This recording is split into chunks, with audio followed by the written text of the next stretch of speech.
Just had a question last night from one of my followers about this Sentinel Little Giant ladder that I have, and I realized I've never done a video on it. I've had it now for 2 years. Thought I'd give you my thoughts of what I like and what I don't like about it. The reason why I purchased this ladder was because I do a lot of screen enclosures where I can't put a tall ladder up against like a second-story deck, and this works out great as an A-frame ladder that I can still work without putting the ladder against the work surface. One of the things I like about the ladder is I am able to set it up one person without help. I really like these little black pieces of plastic they have that keep the ladder from opening while you're transporting it. Even though it has a wide footprint, it's very easy to set up on your own. This ladder is rated at 375 pounds, and just for everyone to be on the same page, I used to think, well, I don't weigh 375 pounds. But you gotta remember that also counts what you're holding. So I regularly go up ladders with, say, holding 50, 75 pounds. So you have to add that plus the weight of yourself. So 375 is a great number. Let's touch on probably one of the only things that I don't like about the ladder, and that is this ground cue. It's a great idea, the concept of it. It's basically when you get down to the last step, it has a clicking noise. But what I have found is it scares me when I'm coming down a ladder. So I'm coming down and I hit this and I think that I've missed the step. I think if I had this on all my ladders, I'd be used to it. And Little Giant had told me that the last step is where a lot of injuries happen, and that's why they put this on here. It's letting you know you're on your last step, but I've really had trouble getting used to it. I've even looked at maybe disabling this.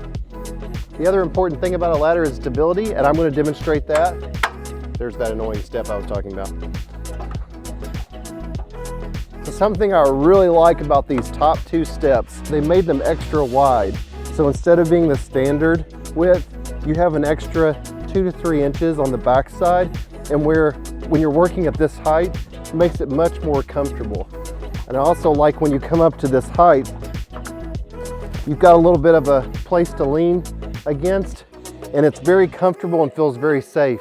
This ladder has a wide enough footprint that I don't feel like I'm going to fall over when I'm this far off the ground.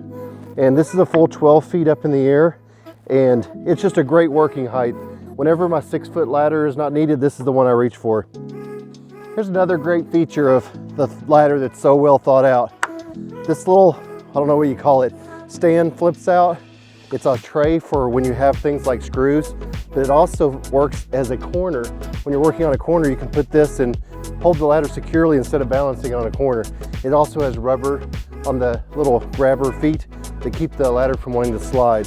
So this is when you use it against a surface and not in an A-frame mode.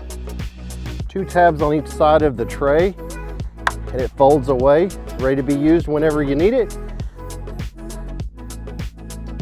This has been a great ladder. I love the stability of it, and it's worked out really great for me. Hopefully this helps anyone who's looking at the Sentinel to add to their ladder arsenal. It's also, I probably didn't touch on it, but the weight is very reasonable for one person to carry around. Let me know if you have any questions.